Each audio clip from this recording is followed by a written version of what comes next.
You're listening to the Healthy Creative Ministry podcast with Matt Curtis. This is the podcast that helps you take your creative ministry from wherever you are today to healthy and effective.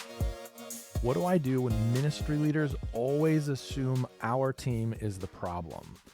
If you have served in creative ministry for a period of time when a general tendency towards unhealth hasn't been addressed, you will find yourself at this point. I actually found myself at this point when I was promoted to take over a team. I didn't realize that the reputation that we had was negative. As a designer, I worked hard to care for people, to serve them well. But when I managed the team, I began hearing rumblings of discontent. And it wasn't just, you guys are kind of frustrating to work with sometimes. It was as far as, how do we not include the comm team in our plans? Because they didn't want to work with us that much. What I found over time was that it didn't really matter what kind of issue was happening. The comm team was probably the root of the problem. And then a few years later, I was given oversight to our productions ministry, and it was the same problem. If something went wrong, it had to be the productions team's problem. It was their fault. They were the ones who did something wrong or didn't do something right. And I remember being really confused. We had just gone through an exhaustive process, getting our comm team to a point where relationships were much improved. But I saw all of the same issues with our productions ministry. Now, I knew that these people were incredibly gifted and good at their jobs. So to assume that all of the problems that existed were because of them was pretty irrational. Like, I'm not a productions guy. I don't know how to operate a board, but I knew that the problems that were being articulated by ministry leaders were not correct. So I watched this essentially stalemate happen where ministry leaders kept getting more frustrated. The productions team kept getting more frustrated. And I'm looking back and thinking to myself, this is exactly the same thing that happened to us in comm. What in the world are we going to do? So in the process of going through this with multiple teams, and now with Lunchtime Heroes, multiple organizations, I want to unpack for you the roadmap of how to resolve this specific problem.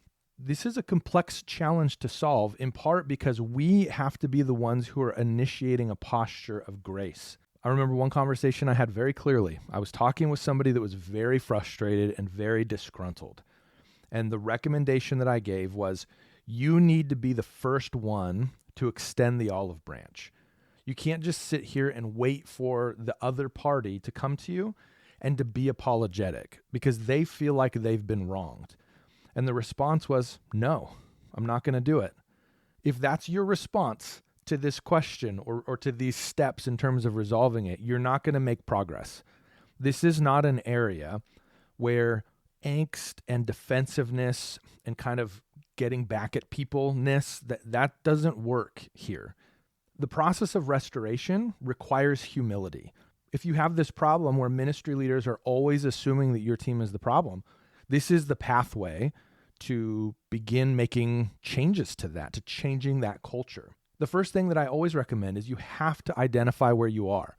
And I'm a big advocate for getting an outside opinion on this because it's really hard to not be biased.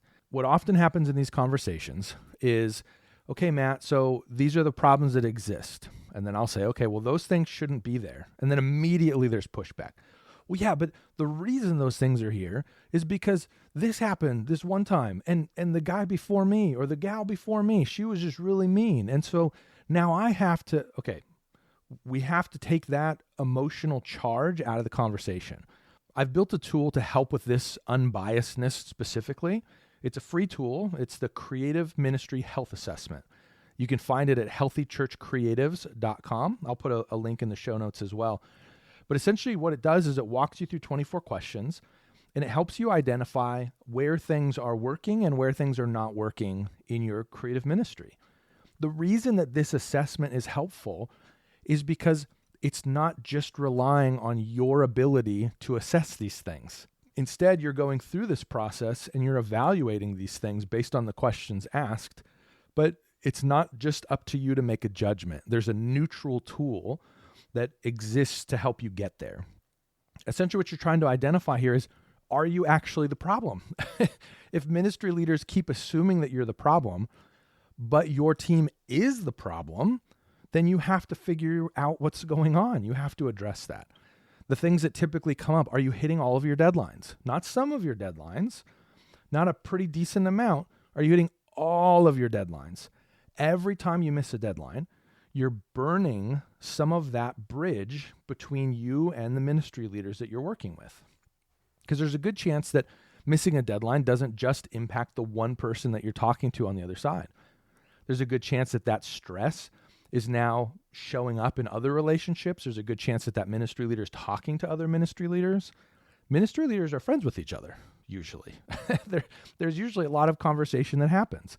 So they'll go to lunch and one of them will sort of mention in passing, man, I'm really kind of frustrated or stressed out right now. My event's coming up, but the comm team said they're not going to be able to get my postcard done in time. Now 2 people are sharing in that problem, or 3 people, or however many people are involved in that conversation. So now the one problem is spreading in a way, and it's becoming an issue across the organization now.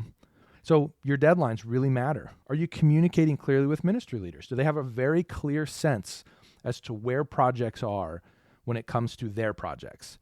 Do they have visibility? That's another way to say it. Do they always have visibility, or do they have to hunt you down? Do they have to email you 3 times? Do they have to email you, text you, and call you?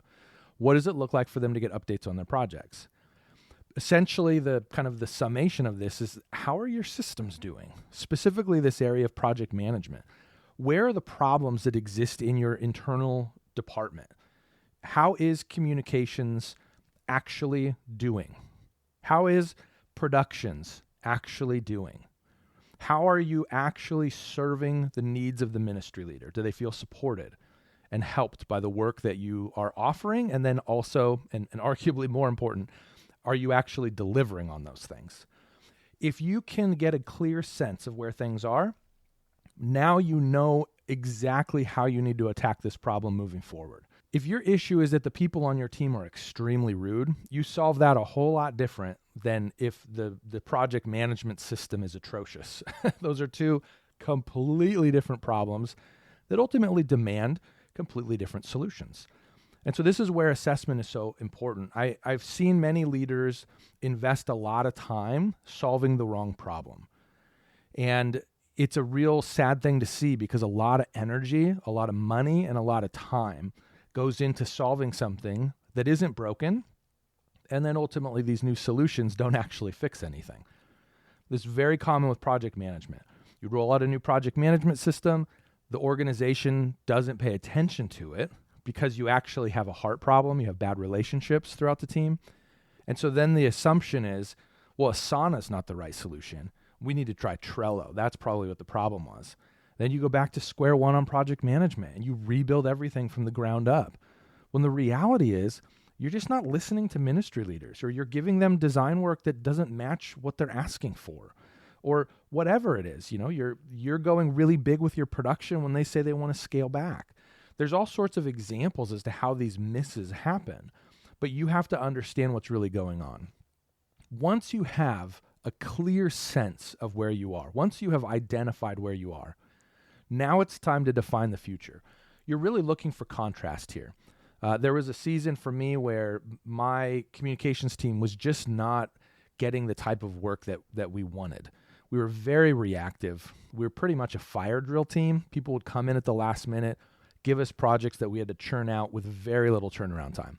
I didn't like that. And so I sat down and I described our current state. I essentially identified where we are. And then I wrote down, what do I want this to look like? And so then I started defining the future.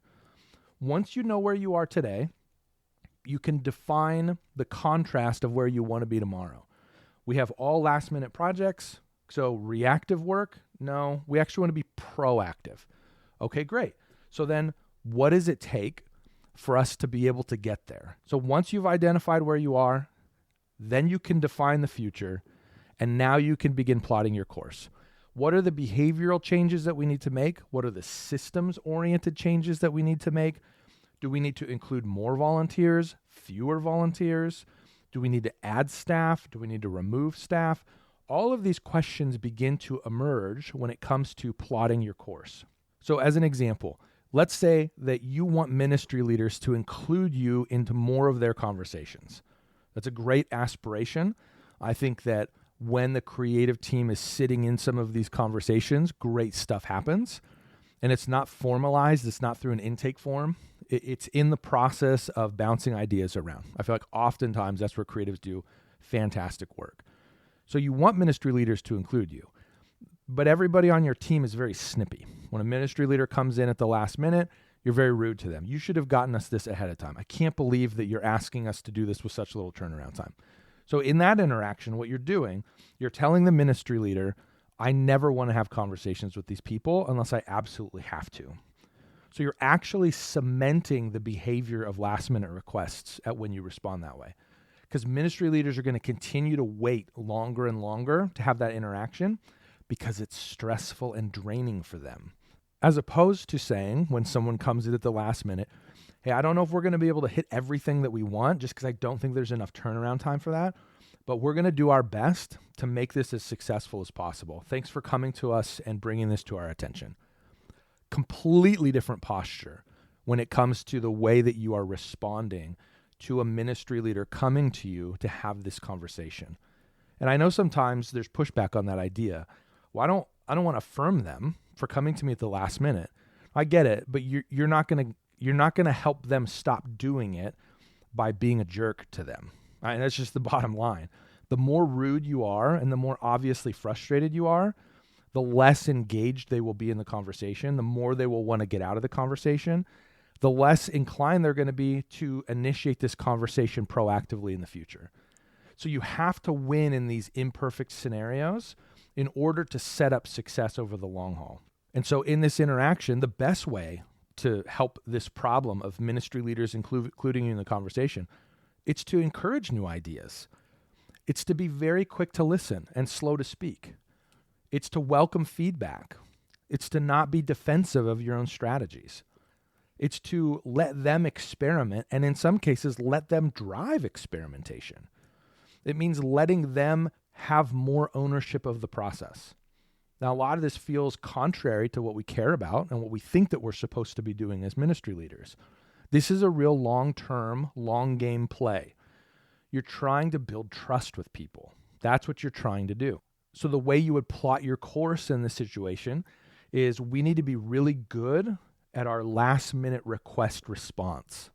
We need to be really good about responding graciously. Those are the behavioral changes that you need to make as a team in order to lead this transformation from where you were to the future that you're aspiring toward. As you go through and plot your course in all these different areas, you're going to have a very clear roadmap of the types of things that need to change. Some of them are going to be personal growth items. We need to get better at these things. Some of them, honestly, are going to be, we need to stop doing these things. We need to just eliminate this from the way that we interact. In some cases, I have found we sit at our desks a lot. And so we need to be proactive. So we need to get rid of our wait for them to come to us posture. And we need to adopt a new posture that's a little bit more, I'm going to get up and I'm going to walk across the office and go find them. And I'm going to have a conversation with them. I might even go as far as to say, have lunch with them. Begin trying to enjoy some of these relationships.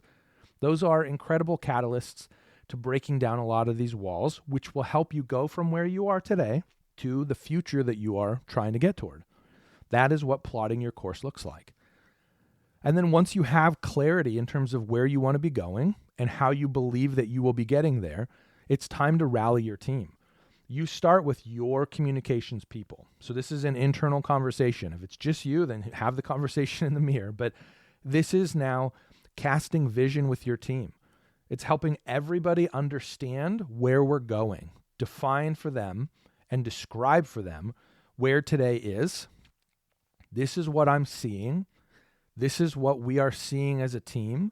These are the types of interactions that we're having. And then cast vision. Help them understand how it can be different. What I see for our team is that we are being brought into conversations rather than just getting dumped on at the last minute.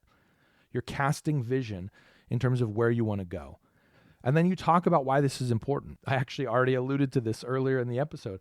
I believe that creatives do their best work before pen hits paper. I believe that we really have a lot to contribute in the brainstorming and the ideation phase of a project. If we're not present in those conversations, then the church isn't fully benefiting from what creatives can bring to the table in terms of helping ministry move forward. That's why this is important. So whatever it is that you feel is the motivation or the driver as to why this matters, why is this important? Unpack that. Share that with your team. Cast that vision for them. It can be very practical. Look, I leave my day and I am really frustrated with what happened, and I dread coming to work in the morning. For me, there was a charge personally where I wanted to step into leadership because I wanted to create an environment where creatives could actually love their jobs while working in ministry. That sounded revolutionary to me based on my own personal experience, and I wanted to create that for people. That can be a motivator. That can be the why behind these changes. Look, I know some of you have had really difficult stretches of time here. I want you to love what you do. I want you to love your job, and I want you to be able to flex your creative muscle and grow as a creative as you serve our church. That's the vision. That's the why behind these changes. And then you talk through the tactical steps needed to get there. If you start with the tactical steps, you're not going to get any buy-in. You're actually probably going to get a lot of resistance. Very similar to that conversation I mentioned earlier. When my conversation was about the tactical step, you need to be the first one to extend the olive branch. That didn't go well. It did not go well at all. I think a part of that is because I didn't go through this process. I didn't describe where things were. I didn't cast vision as to where they could be. And I didn't unpack why this was important. I just said, this is the thing that needs to happen in order for us to get the results that we're looking for. Great, you're just giving me another assignment. And this is an assignment that's kind of a garbage assignment. I'm not interested. But when you walk through those different steps, you're helping them understand the broader scope of why you're doing these things. That's what it looks like to rally your team towards this transformation, towards this change. Next, you want to invite others to participate. You always want to start with your team. You deliver these things out to your team first, and then there's rings of influence outside of that. This is when you begin inviting other people to participate. I'm a big fan of identifying some of the ministry leaders where relationships have been tense in the past. And if you're listening to this on a church staff, you're like, oh, yep, these are the names that come to mind. I'm thinking back to when I was on church staff, and I have a list of names already. So that for me is it's a very easy one for us to identify. Who are the people that have had the most frustration with our teams? Those are the ones that you want to start with. And this is the process that I go through with them. I start by apologizing. And this is another sticky one. I'll kind of unpack it a little bit here. I apologize for the negative impact that our behavior as a team has had on their ministry. Now, I'm not sitting here thinking to myself that your team is holistically the problem. I want you to understand that. And that's okay. But I am thinking that your team has been involved in some of these problems. There are some ways that your team has contributed to the issues that are happening. That's true of every team that I've been on. That's true of every team that I've led. It's true of every church that I've worked with as I've interacted with their teams. There is a piece of the problem that you need to own. I'm not saying that this is even a blame conversation. It's not. Only focus on the frustration and the difficulty that your team has caused in the past. Another caveat here. This is an important step, even if you weren't a part of those problems. So when I stepped into leading our communications team, I was not one of the major offenders when it came to the team having a bad reputation. But you know what? It was 100% my problem now. What was happening is I was inheriting the bad reputation from previous people. That reputation has to be addressed. It has to be called out. It has to be owned. And my contention is we need to apologize for it. Think of it like this. Let's say that you call me up and you say, Matt, we want to work with you. We need your help in our organization. The problem, we've had really bad experiences with businesses that do this kind of stuff in the past. They basically leave us high and dry. So we're really hesitant to take that next step. It is now my responsibility, if I'm going to lead well, to say, look, I'm really sorry that this was your experience in the past. Obviously, my goal is to not be that way. But tell me a little bit more about some of these issues that came up. I want to be very proactive about building preventative steps and structures into our process so that we make sure that we don't encounter those again. What I'm doing here is I'm helping this person understand that I see those things and that I acknowledge those things and I recognize that they were not good. And I'm going to go out of my way to make sure that this other person feels confident in what I'm bringing to the table. This is a lot of what you're up against in these types of situations. When your creative ministry has the reputation of always being the problem, at some point it doesn't matter if it's true or not anymore because the reputation has gone so far. It's so entrenched in the culture. So you have to attack that. The best way that I have found to do that is to apologize for the problems and the pain and the difficulty that this has added to ministry for the ministry leaders. Once you've had that conversation, once these concerns and issues are visible and available for everyone to see, now it's time that you invite them into the future. Look, I understand that this is where things were, and I don't like that. That's not acceptable, and I want you to hear we're not going to tolerate that moving forward. I want to share with you a little bit of some of the changes that we're making with the hope of this stuff not happening again. Can I share with you, kind of what I envision moving forward? And then from there, you invite them.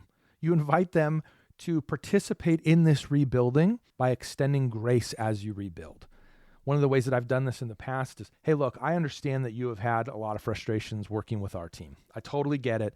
To be honest with you, I feel like that's reasonable considering the way that we've reacted in some of these situations. So I want you to hear that's not acceptable. And that's not something that we want to tolerate moving forward. I'm going to be making some changes. And some of those I would love your help monitoring. So here are some of the things that we're going to be doing. And I would love to get your perspective on these things because I really want to make sure that they're being implemented in the way that we are designing them. So can you do that for me? Can you help me monitor these things? And then it's essentially like a yes or a no. Usually it's yes. I've never had it go the other way. But then it's one up from that. I just want to make sure that we're on the same page here. We're going to be working really hard to make these changes and to adjust. But I'm anticipating that it's going to take us a little bit of time for us to get our feet under us. Can I just ask that you would extend grace to us as we're figuring this out? Just partner with me in this. Know that we're working hard on it. But when we miss the mark, can you just keep me in the loop? Can you be gracious in the interaction? Can we get a grace loan in a sense that you'd be willing to kind of go through this muck with us as we're rebuilding? Every time I've asked that, there is such an excitement of the fact that we're working towards this solution. It's, you know what, Matt, don't even worry about it. All is forgotten. We're going to start a clean slate and we're going to get there. The conversation turns very optimistic very quickly. And a lot of that is because we've acknowledged the things that have been dividers or rifts in our relationship. And that's really what we're trying to do. We're trying to identify those things that need to be torn down, tear them down, and then allow the restoration and the healing to happen in the relationship. And then from there, I ask if there's anything else that I can do to help them. What are some other ways that we can be helpful to you? Are we missing the boat on something that we don't see? Whenever you're having these conversations, it's important to be humble and to be quick to listen. And overtly asking, are we missing something? Do we have blind spots? Can you tell us about those? What are you seeing from your vantage point? It just changes the way that the relationship works. It helps ministry leaders really understand that they can lean into these things and they begin believing deeply that you're going to be able to make this happen. And then the last step here, now that you have identified where you are, you have a clear understanding of that, you understand the future, you've defined it. You've plotted your course. You've mapped out what do we need to do to get from here to there. You've rallied your team. You've invested internally. These are the things that we need to do in order to change, in order to improve. And now you've invited others to participate. You've done all of these things. The last thing to do is to continue to evaluate. Evaluate along the way. I like to check in with my team regularly. Hey, how is this working from your perspective? We've asked you to make a lot of these changes. How's that been going? Do you feel like that's been okay for your workflow? Do we need to adjust your workflow? Do you feel like your hours are impacted? Is it making you slower on projects? Is it causing you to miss deadlines? There's all sorts of little indicators that we can lean into or look at and really get a sense as to whether or not these changes are actually holistically negative. We want to try to catch those as we go. Because ultimately, the question from the very beginning, what do I do when ministry leaders always assume our team is the problem? That question is only asked because regular maintenance has not happened. That's where that question comes from. That's where that problem comes from. And so we don't want that situation to happen. So we're going to evaluate along the way. So we're checking in with our team. We're also checking in with other ministry leaders regularly to assess with them. Hey, we've made some changes in the way we're handling this. We're handling productions this way. Talk to me about how that's going. Has that been working for you?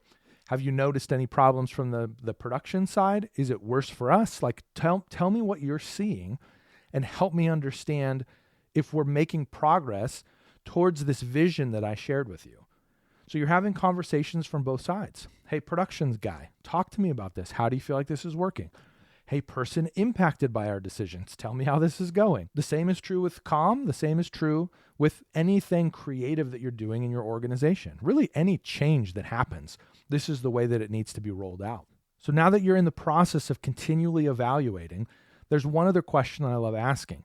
Is there anything else that you're seeing that can make things more effective? And this is a great question to ask both people, both the people on your team and the ministry leaders that you're serving. You're always trying to reveal, how can I be more helpful? You're always trying to discover, what are these pain points that the ministry leaders are having that we can resolve from our vantage point? The power of this question is really in the fact that you continue to ask it. Very rarely will a ministry leader lean in right away. You have to prove that you're going to be reliable and diligent in the pursuit of this transformation. But when you do that, ministry leaders are much more inclined to lean in. And when they lean in, you're going to discover new ways that you can serve more effectively. This doesn't mean that there won't ever be problems, but what it means is that the ministry leaders won't assume that your team is always the problem. They will be able to identify this is where the problem happened, which is completely different. This strategy and this approach is how I've taken teams from unhealthy to healthy. And it's how I would answer the question, what do I do when ministry leaders always assume our team is the problem? Thanks for listening to this episode of the Healthy Creative Ministry Podcast. This podcast is just one of the ways Lunchtime Heroes can help you build a healthy creative ministry in your church. Stay up to date on the latest by signing up for the Creative Bites email at lunchtimeheroes.co.